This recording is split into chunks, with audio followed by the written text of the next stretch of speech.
Mesdames et messieurs, bonjour et bienvenue sur un nouvel épisode de notre message.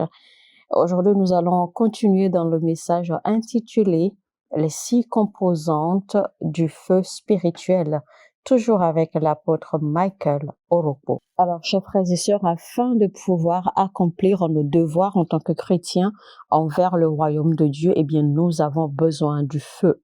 Nous avons besoin de la puissance de Dieu en nous. Maintenant, on va se poser la question ou alors on va découvrir ce que c'est que le feu. Parce que dans la première partie de notre message, nous avons énuméré les 6 composantes du feu et leur mission, leur rôle, d'accord, dans notre corps et dans notre vie spirituelle. Aujourd'hui, nous allons alors découvrir ce que c'est que véritablement le feu. Le feu n'est pas juste quelque chose qu'il faut porter pour se pavaner ou pour se montrer.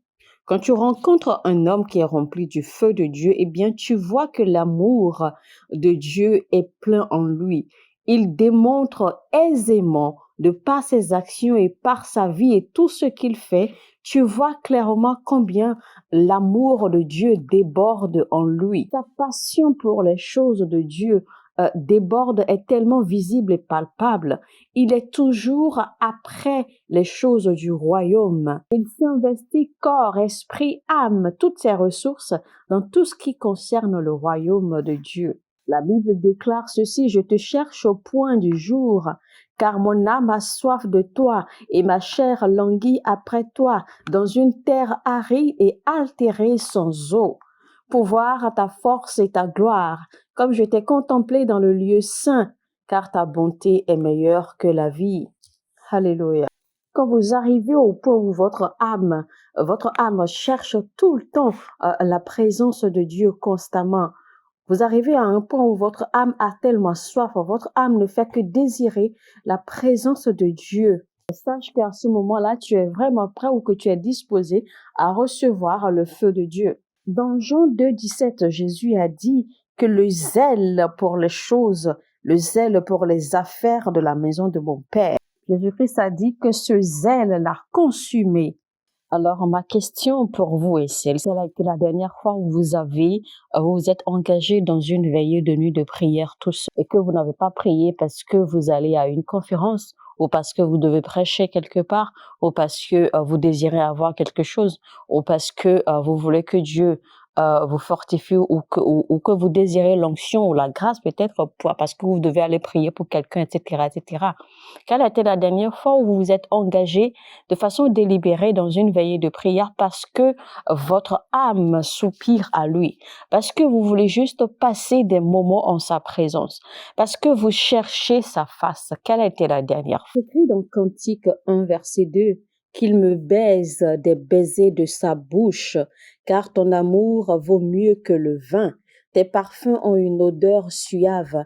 Ton nom est un parfum qui se répand. C'est pourquoi les jeunes filles t'aiment.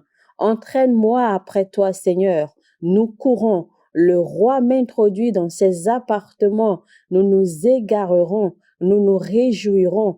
À cause de toi, nous célébrerons ton amour plus que le vin. C'est avec raison que l'on t'aime.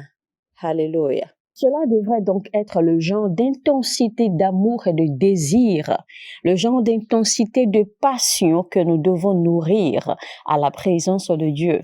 Donc, concrètement, c'est quoi un feu spirituel? Bien, le feu spirituel, c'est la puissance pour être témoin de Christ. Parce que quand un homme est vraiment passionné, quand un homme est rempli de feu pour les choses du royaume, cet homme va à la conquête des âmes. Tu ne peux pas prétendre avoir le feu de Dieu en toi. Tu ne peux pas prétendre avoir la passion pour les choses du royaume et que tu n'es pas productif sur le terrain. Rappelez-vous, les apôtres, dès qu'ils ont été impactés, dès qu'ils ont reçu la puissance de Dieu, ils sont sortis immédiatement dans les rues. Ils ont commencé à aller de ville en ville pour prêcher l'évangile, pour représenter Christ, pour manifester les œuvres qu'ils ont reçues. Dans la première partie de notre message, nous avons vu un peu comment les apôtres ont commencé le ministère de l'évangélisation et comment ils ont gagné 3000 âmes, ensuite 5000 âmes, ensuite toute une cité, et ensuite la bonne nouvelle se répandait, plus d'âmes étaient gagnées, plus de gens rejoignaient l'église, jusqu'à ce que les gens ont commencé à être impactés pour se diriger dans d'autres villes hors des villes environnantes, et que chacun commençait maintenant à porter l'évangile loin. Quand un homme a le feu de Dieu, quand un homme a la passion pour les choses, pour le royaume de Dieu, il désire que tout le monde vienne à la connaissance, il désire que tout le monde reçoive la connaissance de la vérité de Christ. Il désire que tout le monde soit sauvé. Un homme qui est véritablement en feu pour Dieu veut toujours être là dehors en train de chercher à sauver les âmes, en train de prêcher l'évangile. Il cherche tous les moyens pour que les âmes viennent à Christ. C'est le modèle parfait que Jésus-Christ nous a présenté lui-même. Chapitre 8, à partir du verset 1 jusqu'à 5 et encore plus en bas, la Bible nous fait comprendre clairement que notre Seigneur Jésus-Christ allait de ville en ville, de cité en cité, pour enseigner la parole, et il allait partout pour faire le bien, pour guérir les malades, pour prêcher l'évangile, pour délivrer les gens. Donc, si on doit définir bibliquement le feu spirituel, on peut dire que le feu spirituel bibliquement, premièrement, c'est la passion pour Dieu. Deuxième sens, c'est également la passion pour les âmes.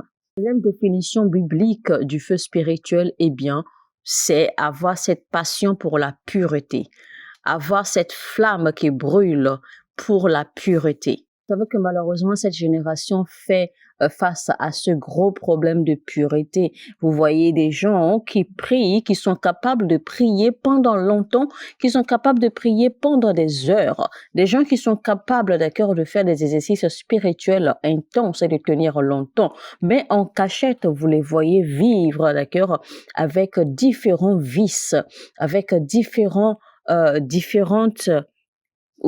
plaisirs de la chair dans lesquels ils sont engrugés, dans lesquels ils sont emprisonnés. Malheureusement, quand nous sommes rassemblés à l'église, nous jouons tous au sein. Mais quand on se retrouve dehors, notre vie devient autre chose. Et malheureusement, la plupart pensent en fait qu'ils vivent secrètement, ou qu'ils arrivent à cacher leurs péchés, ou qu'ils arrivent à couvrir leurs péchés.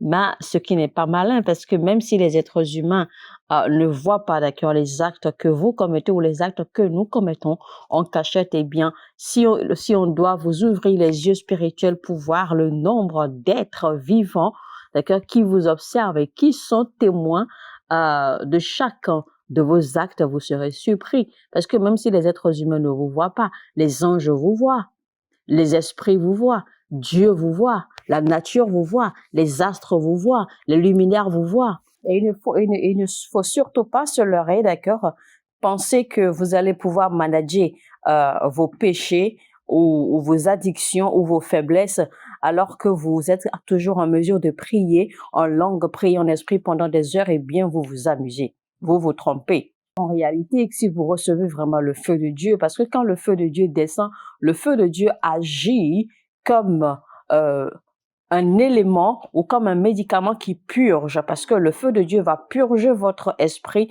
le feu de Dieu va purger votre âme jusqu'à la profondeur. La Bible dit dans le livre de Malachie 3:2 que le feu viendra comme le feu du fondeur. La Bible dit, là, il sera comme le feu du fondeur, comme la potasse des foulons. Il s'assiera, fondra et purifiera l'argent. Il purifiera les fils de Lévi, il les épurera. Il les épurera comme on épure l'or et l'argent, et ils présenteront à l'Éternel des offrandes avec justice. Zacharie 13:9 dit, je mettrai ce tiers dans le feu. Je le purifierai comme on purifie l'argent. Je l'éprouverai comme on éprouve l'or.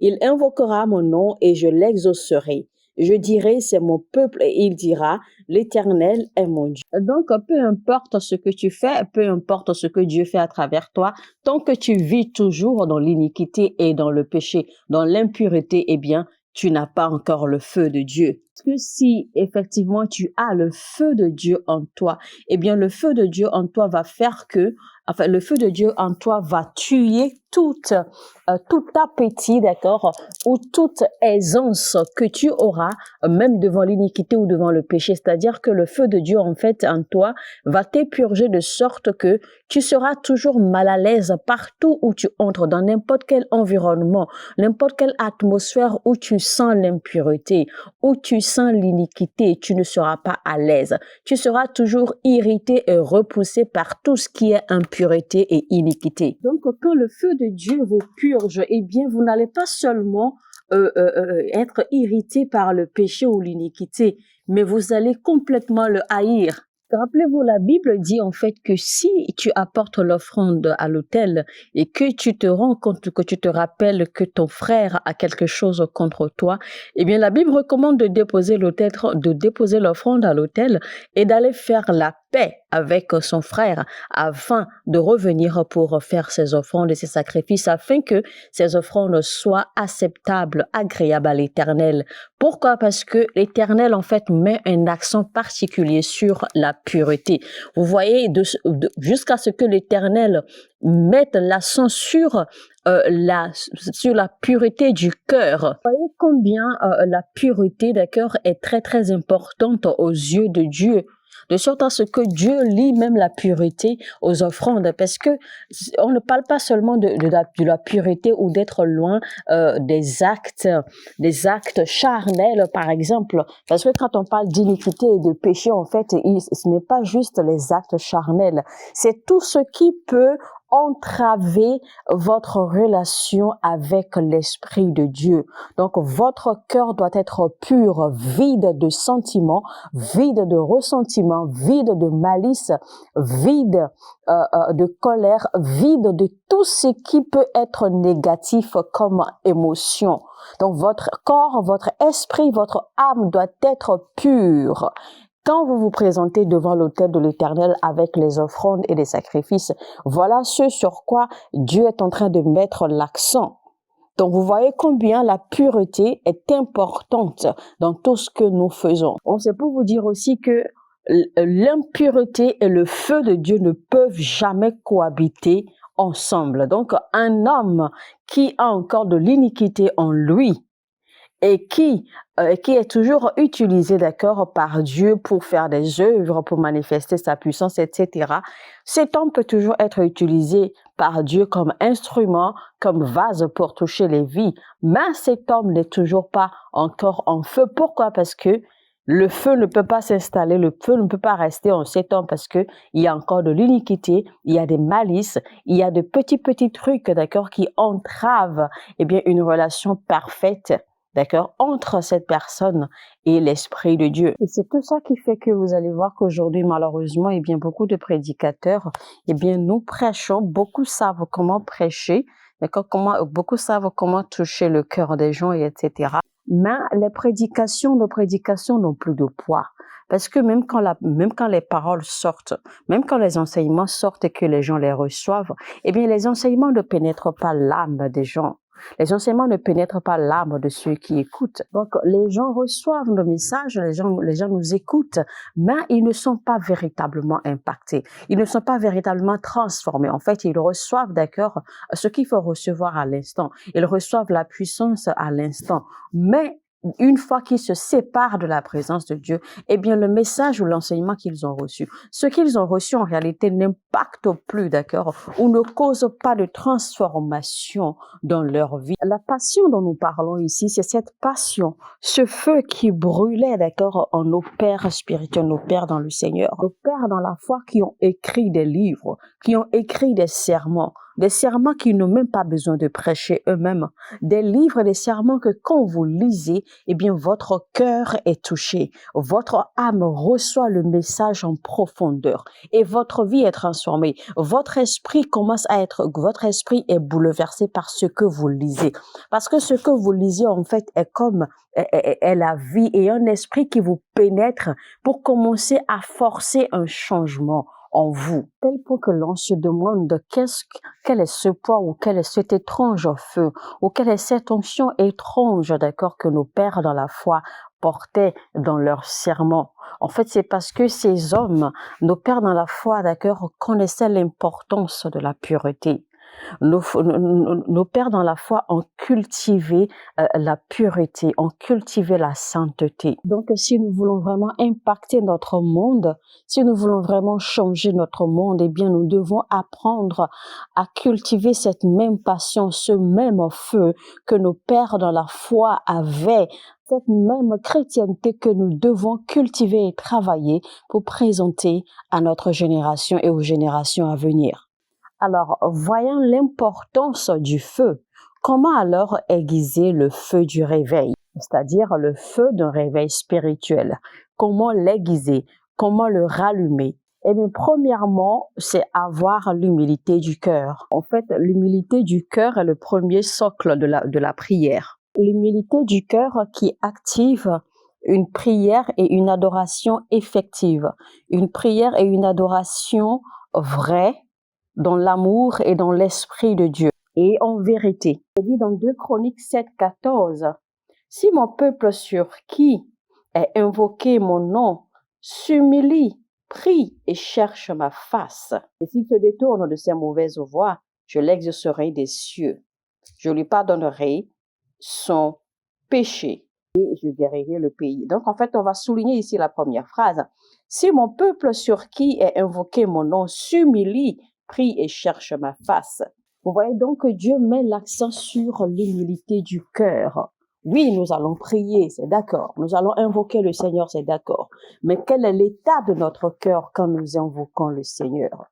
Est-ce que l'état de notre cœur nous permet l'exaucement de nos prières? Est-ce que l'état de notre cœur permet un exaucement effectif? Est-ce que l'état de notre cœur permet que nos prières montent vers le trône de Dieu? Donc, Dieu met l'accent sur l'humilité du cœur. Donc, la première chose que Dieu va regarder, d'accord, pour permettre en fait l'activation du feu, du réveil spirituel, eh bien, c'est l'état du cœur, l'humilité du cœur. Donc, si notre cœur n'est pas suffisamment humble, d'accord, au milieu de nos engagements pour avoir le feu de Dieu, eh bien, il ne pourra pas avoir un réveil spirituel.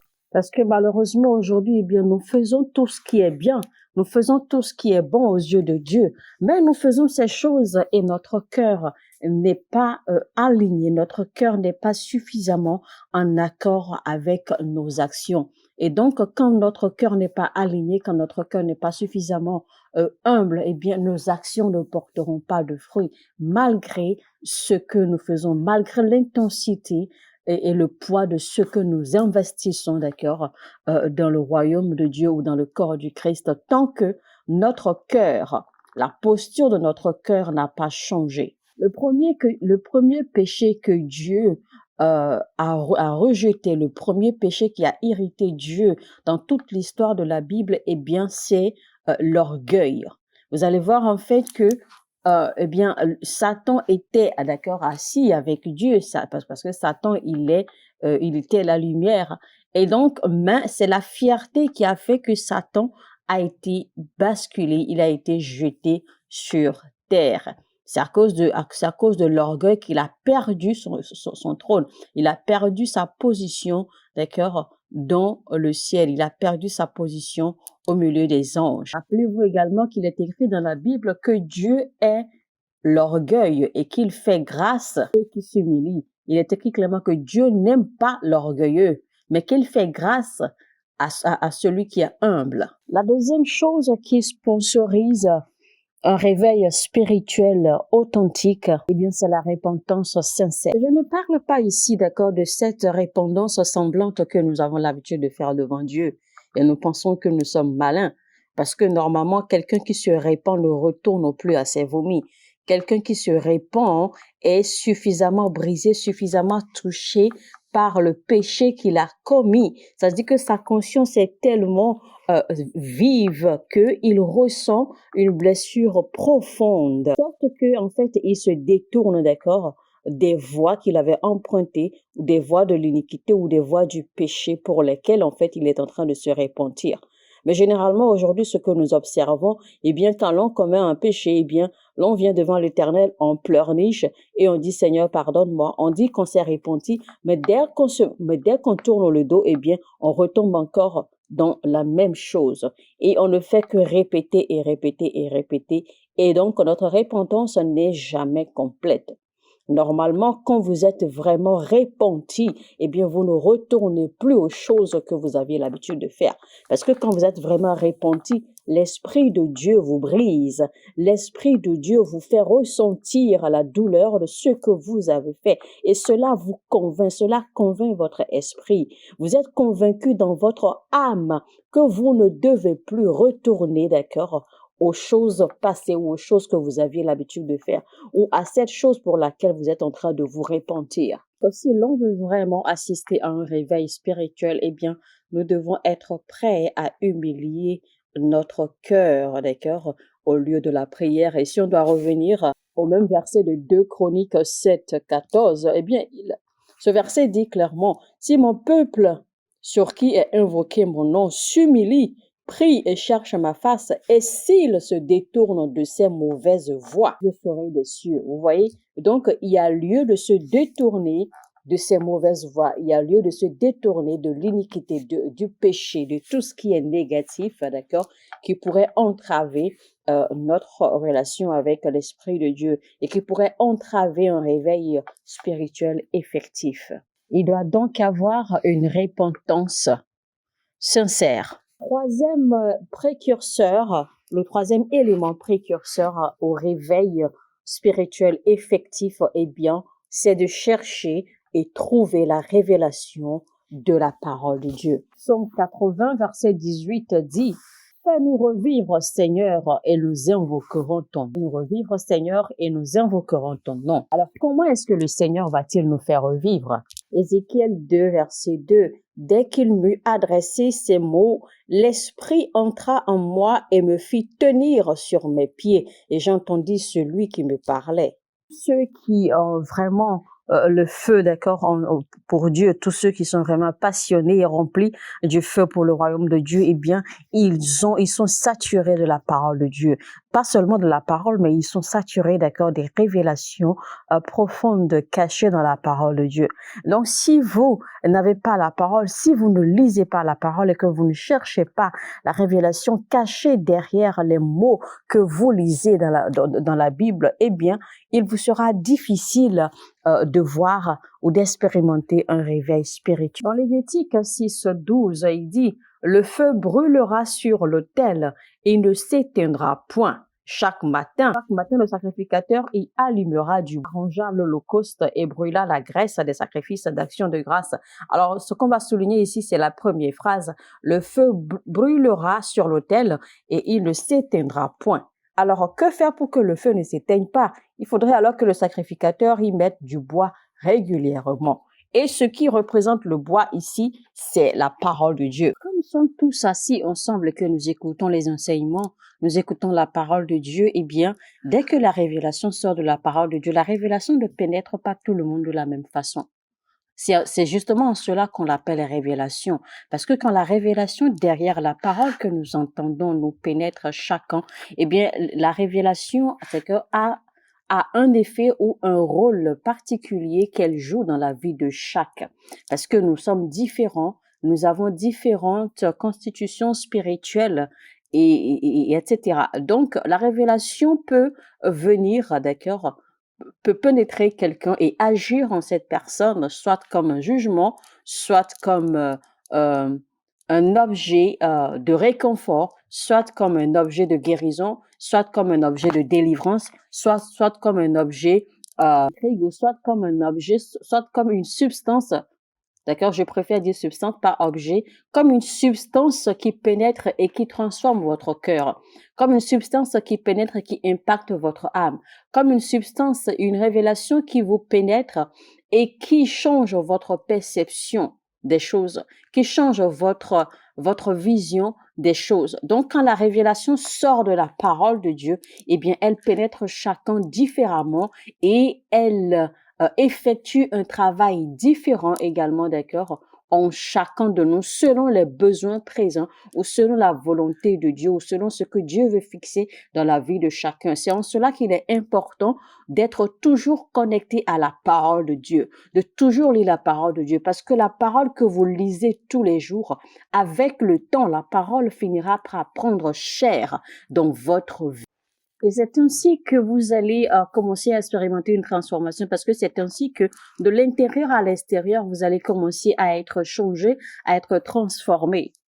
Et donc, c'est ainsi que vous allez pouvoir déclencher le feu de Dieu à l'intérieur de vous, d'accord, dans le temps et surtout avec une persistance, une consistance et une dédicace sérieuse, un engagement vraiment sérieux et un cœur sincère et humble. Avec toute la corruption qui pullule aujourd'hui dans le monde, avec toutes ces choses, toutes ces réalités de la société, d'accord, qui ne cessent de pulluler sur les réseaux sociaux, sur l'Internet, sur la toile, etc., eh bien, nous sommes tellement exposés que la seule solution ou la seule sécurité que nous avons en tant que chrétiens, eh bien, c'est de toujours nous plonger dans la parole régulièrement, quotidiennement, nous saturer de la parole, de la puissance de la vie et de l'esprit qui se trouve dans la parole, afin de ne pas être infecté par les réalités ou par les corruptions, d'accord, les tentations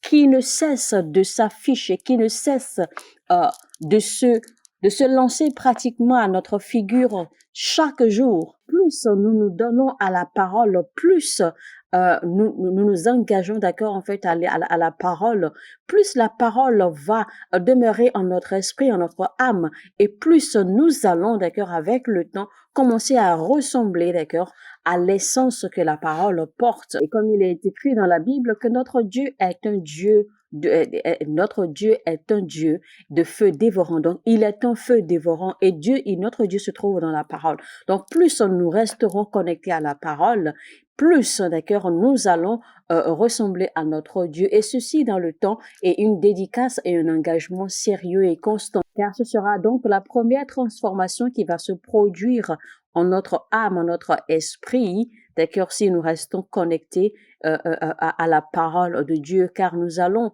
avec le temps, ressembler, d'accord, ou avoir commencé à porter la nature de l'esprit de notre Dieu. Vous, le prophète Jérémie a dit, il a écrit dans son livre, j'ai trouvé tes paroles, Seigneur, et je les ai dévorées, et elles sont devenues la joie et l'allégresse de mon âme, de mon esprit. Parce que si véritablement la parole vous pénètre, si véritablement vous lisez, vous recevez la parole, elle provoque quelque chose en vous. Elle a un impact positif sur vous, que vous le vouliez ou non.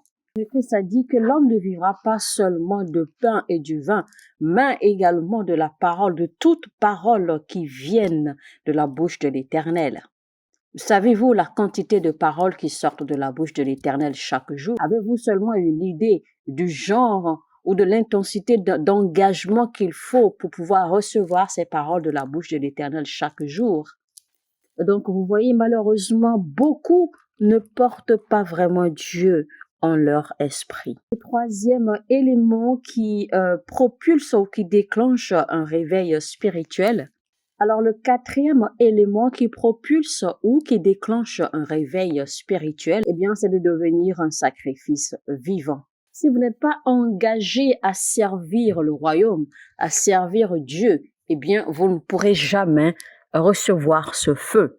Si vous êtes seulement du genre à aller à l'église quand vous voulez, ou seulement à aller à l'église, vous asseoir, écouter la parole, donner les offrandes et puis repartir chez vous. Dans Lévitique 9, verset 22 ou verset 24, quand Aaron avait fini d'offrir les sacrifices, quand il avait fini d'offrir les offrandes et les holocaustes, et que Moïse et lui sont finalement sortis de la tente de l'Éternel, eh bien, la Bible déclare que le feu de l'Éternel est sorti et a consumé les holocaustes et les sacrifices. Donc, c'est pour dire que chaque fois que on parle de sacrifice, eh bien, on parle également de feu, parce que les sacrifices et le feu de Dieu sont liés. Donc, chaque fois qu'il y a sacrifice, eh bien, le feu est toujours attiré. C'est pour cela que Paul nous parle dans Romains 12, 1 à 2, il dit, je vous exhorte donc par les compassions de Dieu à offrir vos corps comme un sacrifice vivant, saint, agréable à Dieu, ce qui sera de votre part un culte raisonnable. Donc, si vous n'êtes pas disposé à être un sacrifice dans la maison de Dieu ou dans le royaume de Dieu, eh bien, vous n'allez jamais expérimenter ce feu de Dieu. Alors que le feu de Dieu est fait pour l'avancement du royaume de Dieu.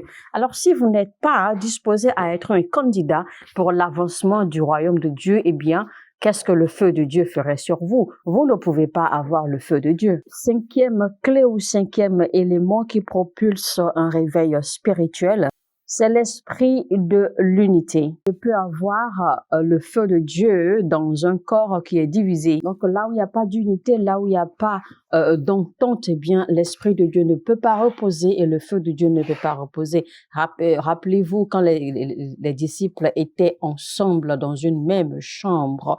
Acte chapitre 1, toujours Acte chapitre 2, vous allez toujours voir qu'ils étaient toujours ensemble et c'est là qu'ils ont reçu le feu. C'est là qu'ils ont reçu la puissance de Dieu.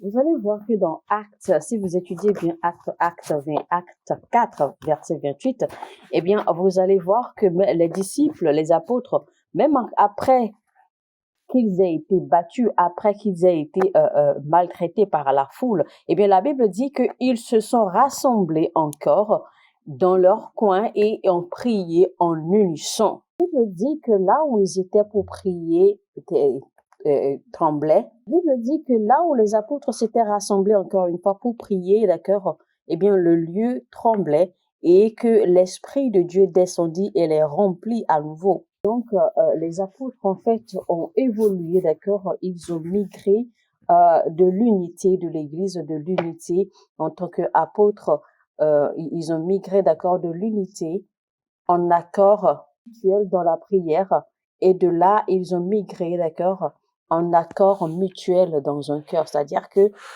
leur esprit est devenu un, leur cœur est devenu un seul. Donc, ils avaient tous le même but, la même vision, les mêmes objectifs, les mêmes prières. Ils priaient et ils faisaient tout pour un et un seul objectif. Et il n'y avait pas de désaccord, il n'y avait pas de faille entre eux. Et c'est ainsi que la puissance de Dieu, le feu de Dieu reposait sur eux permanemment. Et si nous sommes véritablement prêts aujourd'hui dans l'Église, dans le corps du Christ, d'accord, à marcher avec Dieu main dans la main, à marcher dans les pas de Dieu, si nous sommes vraiment prêts à être disposés pour recevoir l'Esprit de Dieu, pour recevoir les instructions et pour nous préparer comme sacrifice vivant pour l'avancement de ce royaume de Dieu, eh bien, nous ferons mieux de travailler, d'accord, en fait, à bâtir l'unité au milieu de nous. Donc, si nous voulons voir, si nous voulons expérimenter le feu de Dieu, la puissance de Dieu,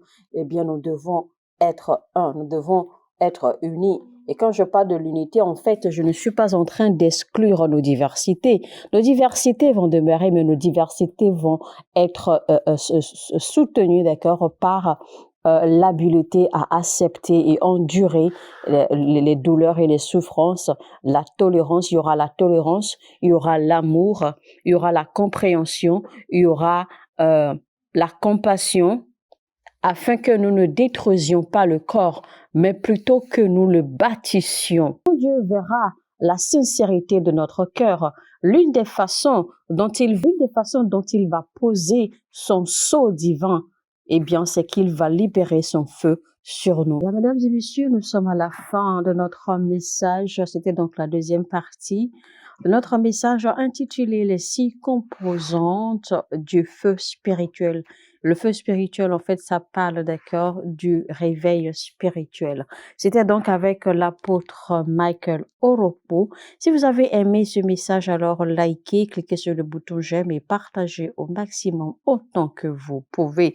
Afin de mieux comprendre le message, alors je vous exhorte humblement, chaleureusement, à faire recours à la première partie, d'accord, de ce message et vous allez mieux comprendre. Si vous n'êtes pas encore abonné, abonnez-vous et activez la cloche de notification afin de ne rater aucun de nos messages. Sur ce, je vous dis que Dieu vous bénisse abondamment. Shalom, shalom chez vous. Mon heure a sonné et votre heure a sonné.